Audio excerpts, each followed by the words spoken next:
Namaskara, the South Indian is here. Today we are speaking about water shortage. Water shortage in a city which was once famous for its beautiful weather. They all used to look down upon other cities in South India and say, you don't have weather like Bengaluru. But look how things change. We'll figure out why this change has occurred. And this is what we are talking about. I am asking all of you, why has Bengaluru run dry? Who's responsible for it? Or rather, what is responsible for it? Like I said, what was once unheard of and unimaginable in Bengaluru has alas come true. The city, the country's IT capital, is facing the worst water crisis in history. That the crisis is extremely serious became apparent when one saw a water tanker entering Karnataka CM Siddaramaia's office cum residence Krishna on Kumarakrupa Road on Tuesday. I am going to wait till you see that visual. There you have it. The camera will zoom in and you will see water tank entering Siddaramaia's home cum office. And the water shortage didn't even spare his deputy, D.K. Shivakumar, who, while speaking about how more than 3,000 borewells in Bengaluru had dried up, also included the one in his own home. And he said it had dried up. Experts feel that Bengaluru is facing a severe water crisis even before the peak summer due to depleting groundwater levels, infrequent Kaveri piped water supply, borewells drying up, and private tankers fleecing residents left, right, and centre. I am very seriously looking at it. I had a meeting with all the officials. We are taking over all the tanks. We are identifying the points where our water is available. 270 taluks have been tried. More than 3,000 borewells have been dried in Bangalore. We are just looking at whatever the water is coming from Kaveri, it is coming. The fifth stage will be completed only by December, and by May end. May end it will be completed. We are at it. We will see that we provide water to very reasonable rate to all the people. We know that we are concerned about it because all the borewells have been dried, including my house borewell also has been dried. Just think about this. Bengaluru water requirement has crossed 2,600 million litres per day MLD, of which only 1,460 MLD is met by the water pumped from Kaveri. Officials estimate that about 1,392 MLD water is drawn from borewells. If that is not a crisis, ladies and gentlemen, then what is? The government is doing all it can to tide over the crisis. This is not the time to actually sit on judgment, but we need to figure out if this is too late, particularly during this season, and that will come out when I start the debate. On Tuesday, Siddaramaiah ordered the release of Rs 210 crores for district level authorities to manage the drinking water crisis in the state. He said, and I am quoting him here, there is a drinking water problem in 412 gram panchayats across 98 talukas. In Bengaluru, 120 BBMP and 232 BWSSB tankers are being used. In other urban areas, 96 wards in 20 cities are depending on tankers, and in 29 wards, private borewells are being used. The BWSSB, I beg your pardon, has signed a contract with 200 water tankers to supply water for the next 4 months and fix the prices based on distance and quantity of water. Now, this is also a forward movement. Prices of water supplied by tankers are Rs 600 for 6,000 litres of water if the delivery area is within the 5-kilometre range. 750 rupees for 6,000 litres of water if the delivery area is above 5 and less than 10 kilometres range. 700 rupees for 8,000 litres of water if the delivery area is in the kilometre range. Rupees 850 for 8,000 litres of water if the supply area is above 5 and less than 10 kilometres range. I think all these details are extremely important for those who are struggling in Bengaluru. Rupees 1,000 for 12,000 litres of water if the delivery area is in 5-kilometre range, and 1200 for 12,000 if the supply area is above 5 and less than the 10 kilometers range. 3-4 महीना हो गया पानी इधर नहीं मिलता है बेंगलोर में। क्या करें, हम लोग को पानी के बहुत प्रॉब्लम हो रहा है। इधर उधर जाते हैं ना, पानी मिलता है नहीं कुछ। क्या करें अब, ना टैंकर में मंगाने के पैसा है ना कुछ है। हम लोग इतना दूर से नेपाल से आ रहे हैं कमाने के लिए, इधर पानी के बहुत हो रहे। 3-4 महीने से उधर हो रहा, पानी से नहीं आ रहा इधर से भी बहुत तकलीफ है। एक गाड़ी बोला तो 3 दिन 4 दिन होता। 1000 रुपीज बोल को 1500 बोल रहा वो। 800 700 800 आज चल को 1500 अब 2000 होता है कि मालूम है। अभी 2 महीने में प्लीज हमारा कावेरी कनेक्शन कराए तो भी अच्छा था। इस इलाका में कारपोरेशन का पानी आके 6 महीने हो गया और इसका कावेरी का कनेक्शन दे रखा है। कावेरी का कनेक्शन देने से कम वो पानी आने से बहुत अच्छा रहता है। यदि पानी चाहिए तो 2 दिन या 3 दिन पहले बुक करना पड़ता है। एक गाड़ी को 1600 से लेके 2000 तक मांग रहा है। इतना देने के बावजूद भी समय पर नहीं आ रहा है। So we spoke about water tank prices being capped. The BBMP has established a control room at its head office to tackle water supply challenges in 110 villages across 35 wards. Additionally, the civic body has appointed nodal officers to manage drinking water issues in various parts of the city grappling with water crisis. Many apartment complexes in the city have also announced a water curfew and banned things like water car washes due to shortage of water. A total of 556 crores has been earmarked to address the water crisis in Bengaluru. Each MLA in Bengaluru city has been granted 10 crores to address water scarcity in their respective areas. But then the question is, why did things in Bengaluru come to such a head? Who or what is responsible for the water crisis in Bengaluru? Who is answerable to those who are suffering day in and day out? Let's debate. Let me now welcome all the guests on the panel. A.R. Shivakumar, who is Senior Scientist and Water Management Advisor in Karnataka, is here. Veena Srinivasan, Senior Fellow, Ashoka Trust for Research in Ecology and the Environment. Sandeep Aniruddhan, Convener, Citizens Agenda for Bengaluru. And Joseph Hoover, Environmental Activist.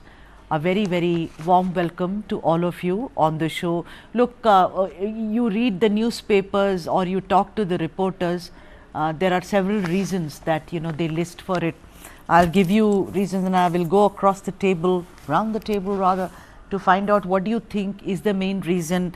Lack of rainfall, depleting groundwater, inadequate infrastructural planning, of course insufficient rainfall, decline in Kaveri's river water level. Mr. Shivakumar, I want to come to you. I want to ask you, what do you think is the primary reason? Is there one primary reason or you think it's a combination of many reasons, sir? You have told, I think, major 4 reasons. All reasons are correct. In fact, we are responsible, each one of us, whether it's government, individual. Secondly, the planning itself, we need to look into that. The rainfall is low this year, and the citizens' participation in some of the aspects of policy which government has laid down need to be looked into, like rainwater harvesting. Though it has been mandatory, I think some of them have not followed, but they agree to pay the fee and then go ahead with not adhering to the rules. All right. Secondly, the policy of giving water at a much lower rate, which is there from several decades, has really affected. Yeah, I'll talk about the respect for water and whether water needs to be monetized. Because I have read you in several newspapers, Mr. Shivakumar, you are a votary of don't give it so cheap, monetize it, only then will people know its value. But we are a nation where most things are subsidized. So therefore, I will come to you, Veena Srinivasan, if I can come to you. Veena Srinivasan, how prudent is it to be dependent mainly on Kaveri river water? Whatever you read, you talk about let's say, Kaveri water has depleted because there has been deficit in rainfall and also other reasons. The groundwater has depleted, also bore wells have dried up. But on top, Veena, always you have Kaveri, dependence on Kaveri. Do you think that's prudent, or now we need to move forward to see that Bengaluru does not face this every summer? Veena Srinivasan. Absolutely. I mean, Bangalore is unique compared to other cities because it's got sole dependence on a single source. And this is exactly why we face the problem. When that one source fails, everything fails. Now, I think one thing that is important, apart from diversifying sources, is to also look at more local sources in one sense of looking at whether we can reuse wastewater, reuse lakes. Because one thing that is within a city's control is what local sources of water are available, which is our lakes and wastewater. There's only two places cities can get water locally, flood water and wastewater. And we have both of those in abundance. One thing about cities is 80% of our water returns to the system as wastewater. And so if you are able to treat that wastewater and make it available for reuse, particularly in crisis periods like this. At this point, we are a city which is it's a peak summer, maximum water in a large amount of water is also going to green spaces, to construction, to some of these non-potable uses. If we are able to treat it and tap these sources which are within our control, then that's already going to resolve all right. the problem. Okay, all right. Joseph, I want to come to you, Joseph. We have spoken a lot about several issues, about environment. We've spoken about potholes. We've spoken about, walking spaces in Bengaluru. It's unimaginable today we have such a scarce water supply in a city like Bengaluru. Joseph Hoover, what do you think is to be blamed? Is it bad planning? Yeah. Is it politics? Is it, it will all become okay? Because see, you and I have been hearing this, talukas going dry for at least 6 months one has been hearing it. What was the government or the authorities doing? Sitting? Idle? I mean, this has been a cumulative failure of all the governments, be it the BJP, be it the Congress. Please unmute yourself, Joseph. Thank you.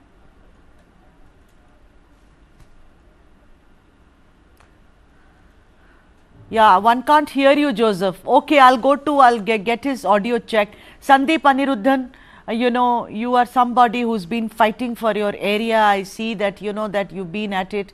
Tell me something, this water scarcity, have you ever seen it, in your adult years, this kind of crisis in Bengaluru, where it is the top headline? And tell me, if you will, that is it poor, bad, neglected kind of planning which has landed Bengaluru to where it is today?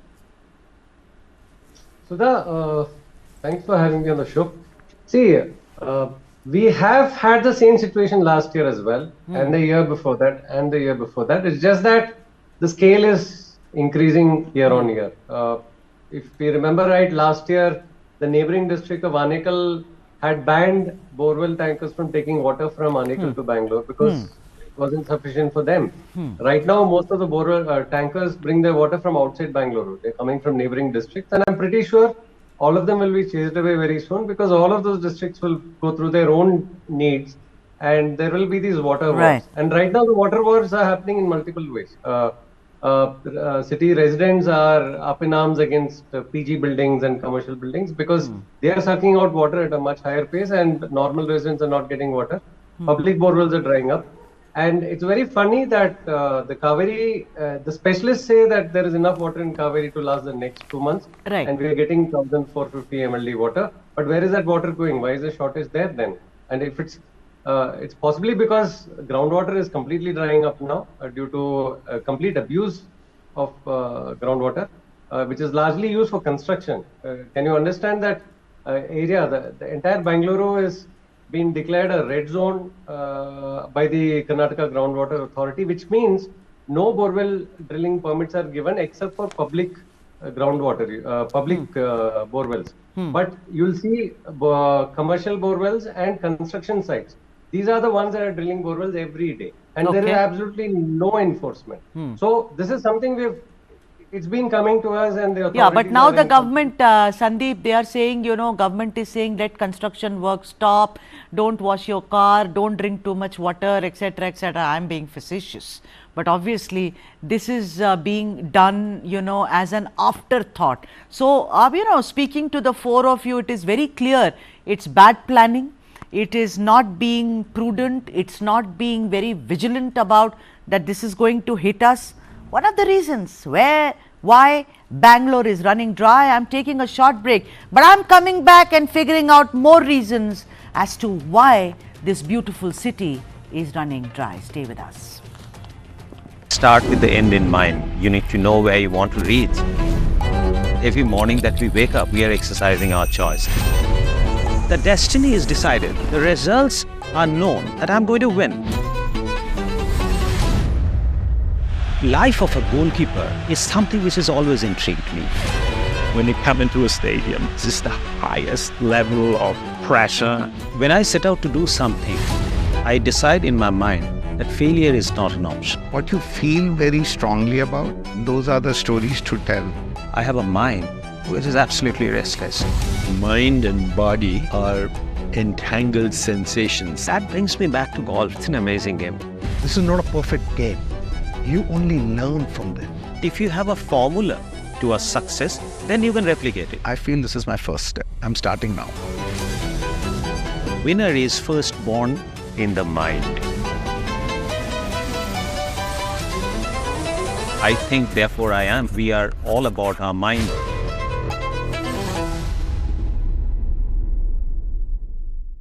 This and more. Streaming on News9, plus subscribe and get free vouchers. Welcome back. The South Indian is here and we are discussing something which involves all of us here. That's the story. Why has Bengaluru run dry? Trying to figure out reasons, trying to see if there is light at the end of the tunnel. Joseph Hoover, you had started speaking and we lost your audio. Please continue, Joseph, where you had left off. Yeah, as I was saying, it's been a cumulative failure of all the governments, be it the Congress, the JDS, or the BJP, or whoever, the potato party or the tomato party. They have all messed it up. The policies are in place, but it's not being followed. But then the bigger picture here is, it's us. We have failed as citizens of this city, of this beautiful city. It was once a garden city. We have reduced it to a garbage city. Once it was such a great city. Now we even cry over it, saying that where are we going? Why are we in this kind of a mess? And I would say, always say, because if we drive the policy makers to do what we want them to do, everything would have been okay. But we have failed. We have come to a situation today where we are fretting, regretting, and begging for water. What a situation. Just imagine begging for water. And this is something that hits us very badly. I mean, just across where I live, there's a lake called Oskerali, where there was a road being made. Today, the school children in that Oskerali government school don't have water to drink. They're crying.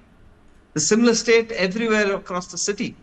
But then we going back to the past, I would say, this was what we were expecting a long time ago. We've been talking about it for over more than 20 years, where we're saying, only when the taps go dry in Vidhana Sauda, and now that has happened in the CM's house, yes, people will realize how important forests are. Yeah, so you're absolutely right, and that's what I started this story with. And you see, in the CM's house, you can see water tankers going in at Krishna, which is his home-come office, and this is what Bengaluru has become. But you may say, okay, he has access to it. What about other poor people, considering that, water is so expensive? And talking about the expense of water, let me go to A.R. Shivakumar.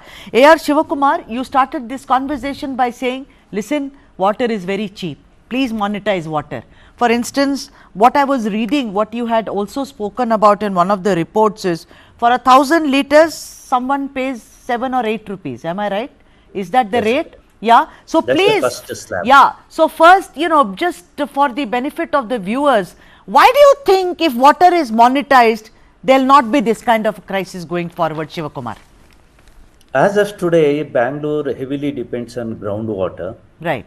And the second source is Kaveri water. In fact, they are in equal quantities, which have been supplied as per the recent survey what they have. Unfortunately, both of them are undervalued. In fact, in the groundwater, it's zero. Nobody pays for water. They pay only for the electrical charges, what they use for pumping. Nobody monitors how much water is being used. If you have a bowel and if it's yielding, you can pump left and right throughout the day, and then you can use water for whatever purpose you want. Unfortunately, the water supply through the service provider, BWSSP, and the layouts and others are also in the similar situation. Somebody has a lot of money.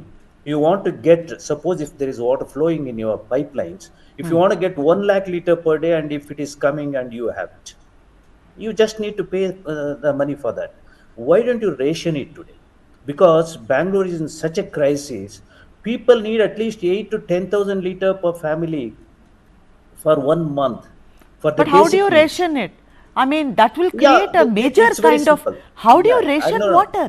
It's not I have easy. been telling this from the last more than a decade. The first 8 to 10,000 or 15,000 liters you give at the rate what you have today.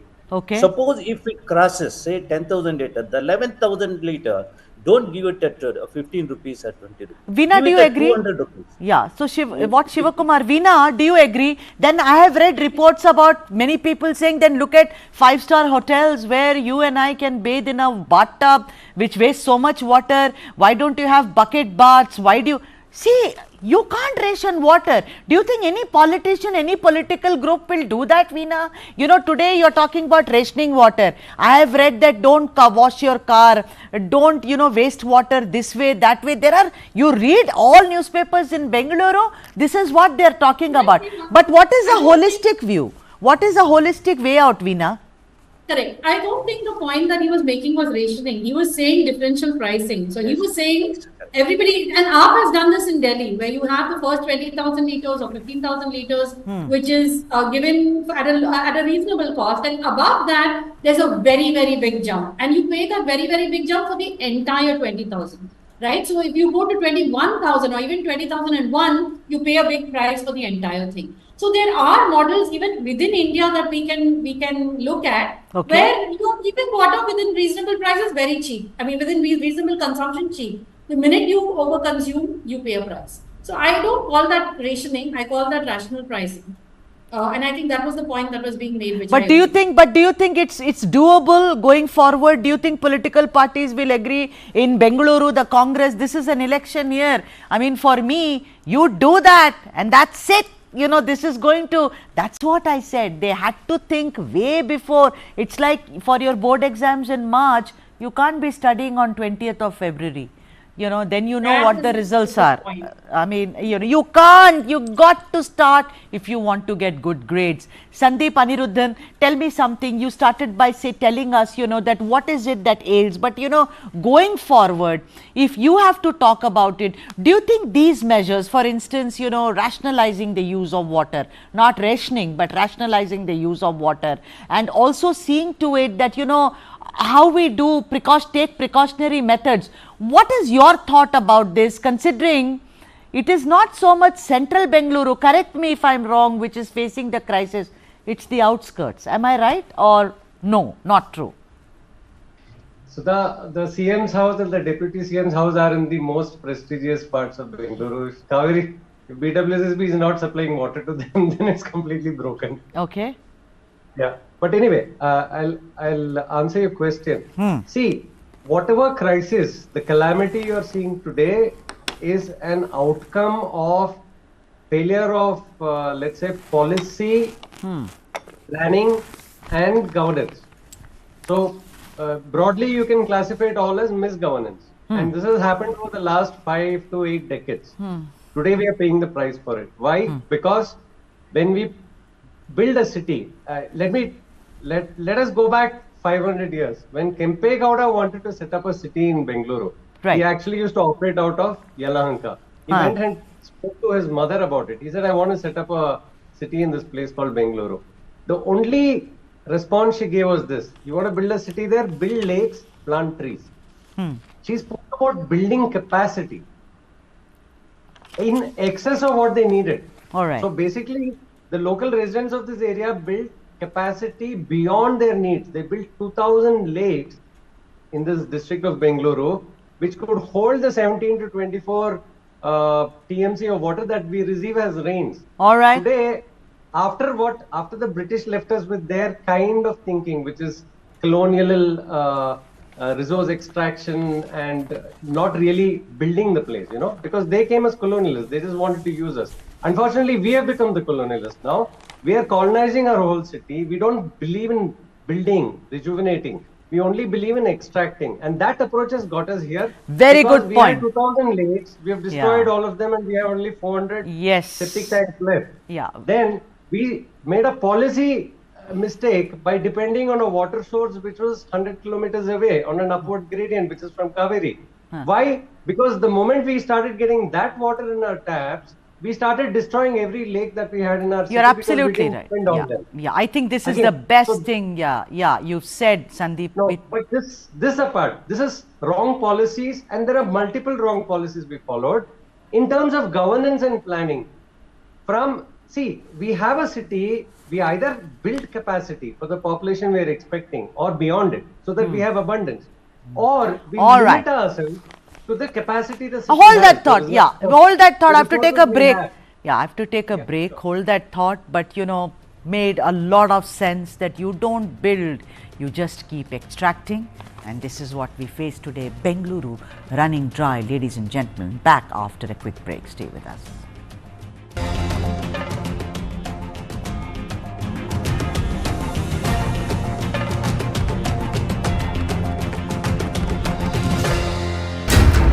How do you fulfill that promise? Because ultimately expectations have to be met. If you look at the political landscape, is it really changing for women? And what is the inability of the forces that dead bodies surface but not the living people? Start with the end in mind. You need to know where you want to reach. Every morning that we wake up, we are exercising our choice. The destiny is decided. The results are known that I'm going to win. Life of a goalkeeper is something which has always intrigued me. When you come into a stadium, this is the highest level of pressure. When I set out to do something, I decide in my mind that failure is not an option. What you feel very strongly about, those are the stories to tell. I have a mind which is absolutely restless. Mind and body are entangled sensations. That brings me back to golf. It's an amazing game. This is not a perfect game.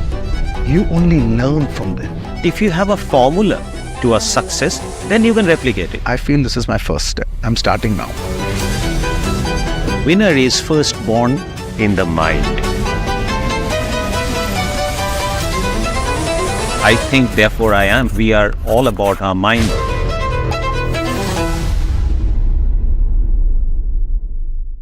This and more. Streaming on News9 Plus. Subscribe and get free vouchers. It's probably the best kept secret in India. Family-owned business, which has been extremely clinical in their approach. They have not hesitated ever to kill their darlings. Typical to a South Indian business empire, I think they've shunned the limelight almost deliberately.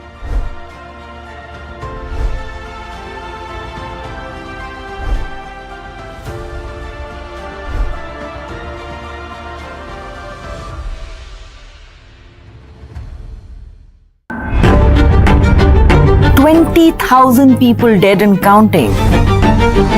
What's happening in the United States of America is unprecedented. You will have to pay for this.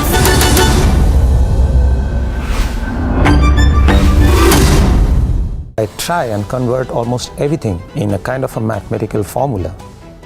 You should always stretch more than you can reach.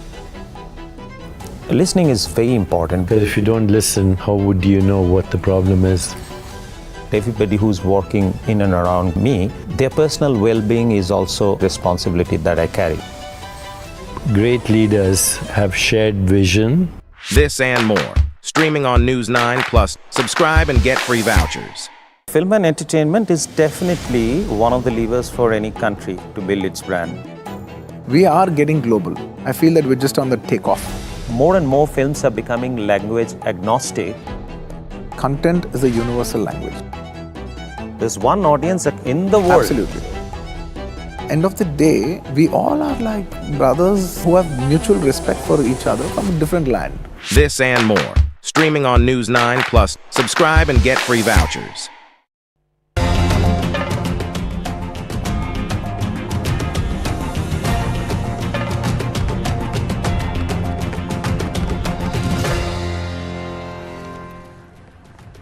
I know what you're all thinking because I've been getting messages. Really, why is Bengaluru running dry? What is the reason for Bengaluru to suffer in the manner that it is doing? Many eloquent voices on the debate. Let me now go to Joseph Hoover. Joseph, tell me something. The cap on water tanks, you know, there comes a time in one's life when we never see, you know, water coming out of a tap. I know children like that. They think that they've never seen in a city like Chennai particularly that you open the tap and you see water. They've only been seeing, you know, these huge water tanks which come, which fill up your, you know, whatever, and the water comes. So tell me something, this cap which has now been put, because there was a huge racket, you know, about water tanks, you know, giving different prices. Do you think that's a good move? But there is another, it's a double whammy, isn't it? Because if water tank comes to your house and my house, it means that there is no water in the city. Sudha, if you look at it, I ordered for water sometime back about 15 days ago, where I used to pay 700 rupees for 6,000 liters of water. I was asked 3,000 rupees. So I just looked at the guy and told him that you're just fleecing people. In a way, if the government has stepped in and said there's going to be a tab on pricing, that's good, because many people can't afford it. If I were to pay 3,000 rupees for a tanker, then I need to worry about what I eat next. So that is a good move. But then we are not looking at what really is impacting us. We should all understand it's not just one monsoon that has failed us. Yes. There have been a period of time, monsoons have been weak. And if you remember, Mr. Virendra Hegde from Dharmasthala sent out a message to all his followers saying that please don't come to Dharmasthala if there's no water. So that was the state when we are talking from the Western Ghats. So this has been impacting us. And why this has happened is, it's very clear. We have destroyed our forests. Where is the water flowing in from? See, I've just come back from Bandipur and Nagrol in my recent visits. There's no water there. And in one place in Bandipur, they dug 780 feet for a borewell to extract water. They didn't get water. Oh my God. And some of my staff who have been in Kerala and elsewhere, they're saying even the streams are dry, the ones which flow into our rivers. The streams are dry. So all this is just the one reason is that our forests have been destroyed, our Western Ghats have been destroyed. Because those are the ones which soak in the water and then release it. It percolates and comes in. That has been destroyed. The lifeline has been destroyed. So where do we expect now? I mean, if we get rains in Bangalore, it's tough. We can store it and do that. Even that people don't follow. Then again, it's our mistake. Government has brought in a policy saying that we should have what you call water harvesting, rainwater harvesting systems. Even that we don't. Yeah. In this crisis, throwing stones at each other, and then the other political party says we're going to protest. This is not the time for protest. Exactly. You're absolutely right. Yeah. And say how are we going to resolve this issue for the future? Yeah. Well, I don't see. It's an election year. I don't see that happening. Sorry, Joseph. We all know this. It's an election year. Everyone is going to see how loudly they can scream. Shivakumar, you think phase 5 of Kaveri project will help? We heard Deputy Chief Minister Shivakumar speaking about it end May, end December, whatever it be. But then so far, what has been done to Kaveri? What has happened to Kaveri? If that is a big question mark, do you think phase 5 will help, Shivakumar? No, phase 5 will definitely help. But what are we doing with the local resources? Have you done with the local resources? Have you really met with all the requirements, what you need to do before going to Kaveri? Kaveri is not only for Bangalore. Why are we talking about Kaveri for only Bangalore? Kaveri is a river which feeds the entire, such a large area. Whereas Bangalore is a hill station, it has very good rainfall, it is undulating landscape, hundreds and hundreds of lakes, thousands of water bodies. And groundwater, heavily dependent on groundwater, but groundwater was rich. In fact, a backyard of every house had a well and it used to give water. What happened to this? And all these lakes which were pristine and people used to drink water like this from the lakes, what has happened to this? Are you blaming only the government? Are you blaming only the people who have not done rainwater harvesting? See, there is such a lot of confusion among people, among the policymakers. See, there has to be a master plan. When the city of such magnitude is growing, there has to be some way we justify the natural resources. All right. So, you know, Veena, I want to ask you, I've done a lot of shows with Joseph and Sandeep. Every time we are stuck on this, that when there are experts, why is it that the government does not involve experts, whether it's potholes, whether it is lack of water, in order for them to come to a kind of a solution which is good for everybody? Do you think that governments and politics solves water crisis? Veena Srinivasan?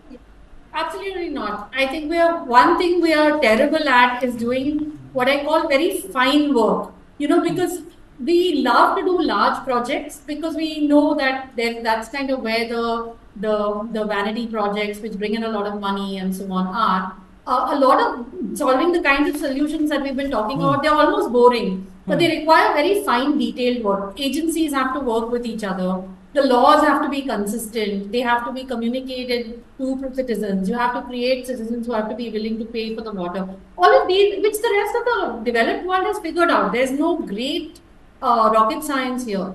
But this is where, as a country, we don't do well. We don't do well at doing this very fine, detailed work of aligning all of these different agencies, aligning the laws with the implementation and the rules, creating incentive structures so that people will actually pay, creating an educated citizenry who won't only ask for free water but say we are willing to pay our share. Right. All of this is what it requires, and we are terrible at this. All right, Veena, I have 2 minutes left. Sandeep, I'm going to give you the last 2 minutes to you. Do you think that we will see this next year, or do you and the year after? I mean, give us some hope, or you think there needs to be some major surgery for this to stop? And what will that be? So that we need critical surgery at this point. We need to create structural change, otherwise nothing will change. Because as Shivkumar rightly pointed out, the city, when you're building a large city, you need a master plan. That's how cities like Singapore get built. They have 50-year master plans. We have a 0-year master plan. We don't have a master plan. So we have only unplanned development, and this is where it gets us. Because we're not planning for our resources, we're not planning for the capacity that the city should hold. And then we have bad policies. We're subsidizing the wrong solutions, like bringing Kaveri water all the way here. We are actually paying 1/20th of the cost, which is what he's saying, the real cost, Whereas that subsidy could be used to rejuvenate, revive, and restore and protect local wetlands, the watersheds in the city. Every area can have its own, forests and ponds and lakes ecosystem, whereby the groundwater gets enriched. Yeah, so Joseph, did you? These things can happen only if there is will, and I've never seen will.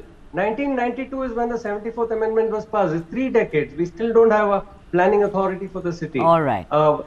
And the wetland rules were passed in 2017 to protect all the wetlands. All right. We don't have a functioning wetland authority yet. The city is supposed to have one. It's supposed to protect every wetland. So there is just nothing happened.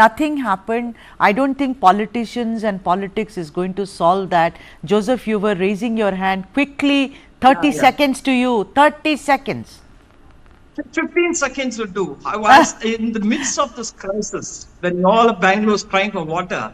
There is a builder who's filling debris into a lake, Subramaniapura lake.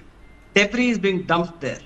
We are all crying for water, and then we have an arrogant builder who's dumping debris into the water body.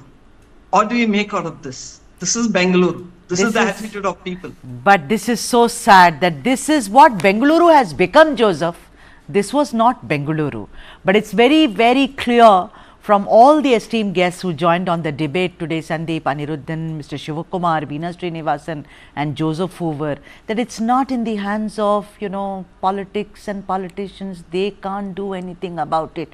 It requires a citizen's initiative, and more importantly, it requires a will if we don't want to see Bengaluru run dry the next season. And the peak summers have not even begun. Please note that there is a long summer which is awaiting. I'm taking a break, but when I'm coming back, a heart-wrenching story. But let's hear it.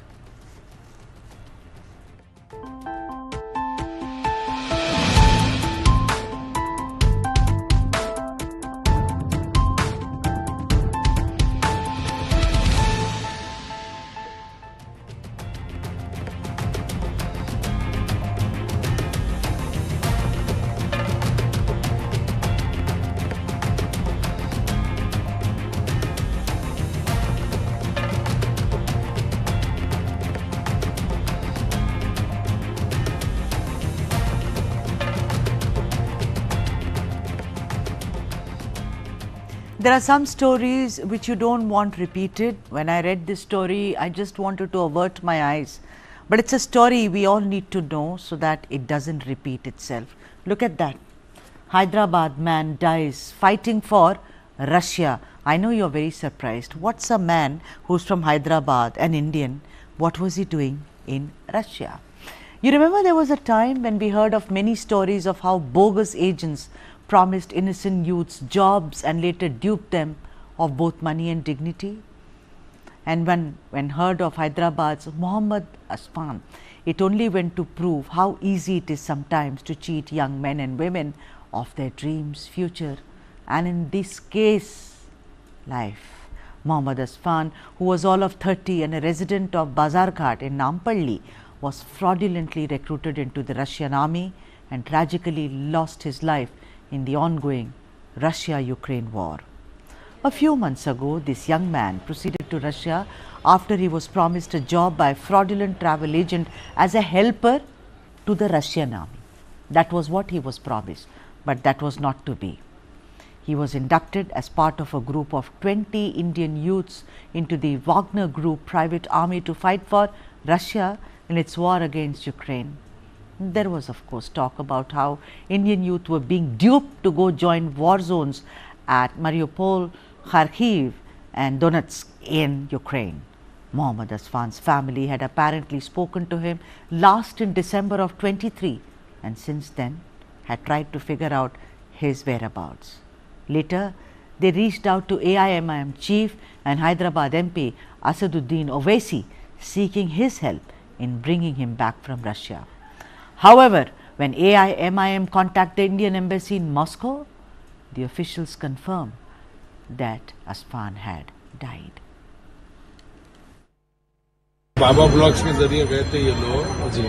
ये total 36 लोग थे जिसमें ये जो है batch के through गए। जो फर्स्ट बैच गया था वो असफान, जहूर और अरबाब का था। असफान हैदराबाद से, जहूर जो है कश्मीर से थे, अरबाब जो है यूपी से थे। उसके बाद एक सेकंड बैच गया, वो बैच जो है एक गुजरात का था, 3 गुलबर्ग के थे और एक कश्मीर का था और एक हैदराबाद अपने तेलंगाना नारायणपेट का था।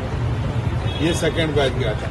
दूसरे जो एजेंट्स है वहाँ पर रशिया में जो मेरे साथ कांटेक्ट में है, वो एजेंट्स बता रहे हैं कि असमान जिंदा है और वो जो है मरी का जो टेरिटरी है यूक्रेन में वहाँ पर है। वो 16 फरवरी को वो लोग एग्रीमेंट उसका एक दूसरे सोर्स से कैंसिल कराए। वो एजेंट्स बोल रहे हैं वो जिंदा है, एम्बेसी बोल रही है कि वो एक्सपायर है और एम्बेसी कोई प्रूफ नहीं दे रही है हमारे को कि वो एक्सपायर है। अगर ऐसा है एक्सपायर है तो हमारे को प्रूफ चाहिए और उसके साथ साथ उनकी बॉडी हैदराबाद कैसा है उसमें हमारे को एम्बेसी की मदद चाहिए। What an agony that is. That was the brother of Asfan. The Indian embassy in Moscow meanwhile took to X, formerly known as Twitter, and said that the authorities are in touch with Asfan's family to send his mortal remains back to India. The embassy said, and I am quoting him, "We've learned about the tragic death of an Indian national, Shri Mohammad Asfan. We are in touch with the family and Russian authorities. Mission will make efforts to send his mortal remains to India." Now, before the death of Asfan came the news of 23-year-old Hamil Mangi Kuya from Gujarat, who was working as a helper with the Russian army during the war.